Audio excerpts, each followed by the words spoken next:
আসসালামু আলাইকুম। আজকে আপনাদের জন্য নিয়ে এসেছি কেকের উপর লেখার একটা ভিডিও।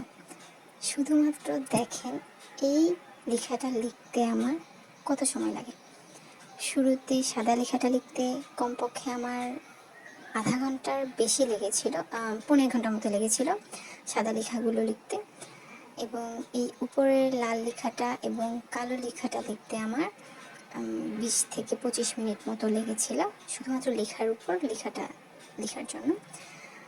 যেহেতু এটা একটা লোগো ছিল, একটা কোচিং সেন্টারের লোগো ছিল, যার কারণে এটা একদম অ্যাকুরেট হতে হবে, আমি আমার নিজ থেকে কিছু করতে পারবো না, সে কারণেই কিন্তু বেশি সময় লেগেছে।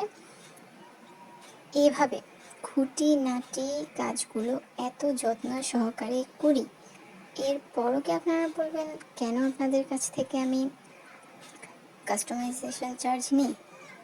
এই যে আমার সময়গুলো গেল, এগুলার দামটা কি দিবে বলেন তো দেখি। এখন আপনি বলতে পারেন কেক যেহেতু সেল করছেন অবশ্যই ডিজাইন তো দিবেনই। জি, ডিজাইন তো দিব। যেমন এখন একটা যদি রাউন্ড কেক হতো এবং এর উপর যদি আমি নিচ থেকে কোনো একটা ডিজাইন করতাম, এত ফুলও বানানো লাগতো না, তখন কি আমার এত সময় যেত?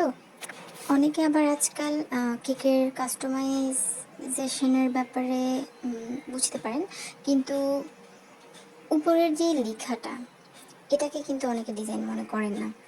রেগুলার যে লেখা আছে ওইটা আমি কোনো কাস্টমাইজেশন চার্জ ছাড়াই করে দিই। রেগুলার যে লেখাটা আছে ওইটাতে আমার এত খুব একটা সময় লাগে না, ওইটাতে আমি ইউজ টু হয়ে গিয়েছি। কিন্তু এই ধরনের লেখাগুলোর কথা আপনারা নিজেরাই দেখেন। আমি সাদা ডিজাইন যখন করেছি ওইটার কিন্তু কোনো ভিডিও করিনি। ভিডিও করতে গেলে আমি লেখার প্রতি কনসেন্ট্রেট করতে পারতাম না, আমার লেখাটা পারফেক্ট হতো না, যার কারণে আমি ভিডিও করিনি।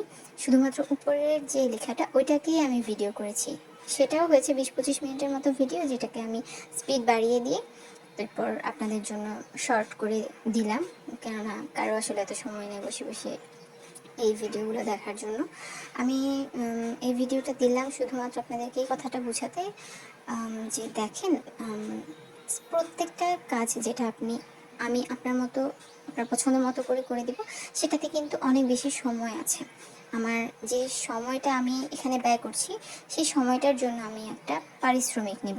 যেহেতু বিজনেস এমনই, আপনারা বেকরিতেও যদি কেক কাস্টমাইজ করতে যান সেখানেও কিন্তু আপনাদেরকে কাস্টমাইজেশন চার্জ অবশ্যই রাখবে। আর এখন যদি বলি হোমমেড জিনিস, তো সবাই জানে এগুলার, এখন 2025 সালে এসে তো বলার কিছু নাই হোমমেড কেক আর বেকারি কেকের মধ্যে পার্থক্যটা কি। যেহেতু অনেকে বুঝতে চান না ব্যাপারগুলো, তাই তাদের জন্য ভিডিওটা করা। সবাই কিন্তু সেম না। আপনারা দেখতে থাকেন আমার আস্তে আস্তে করে লেখার ভিডিওটা। একদম চেষ্টা করেছি পারফেক্টলি করার জন্য। আশা করি ওরা পছন্দ করেছে কেকটা।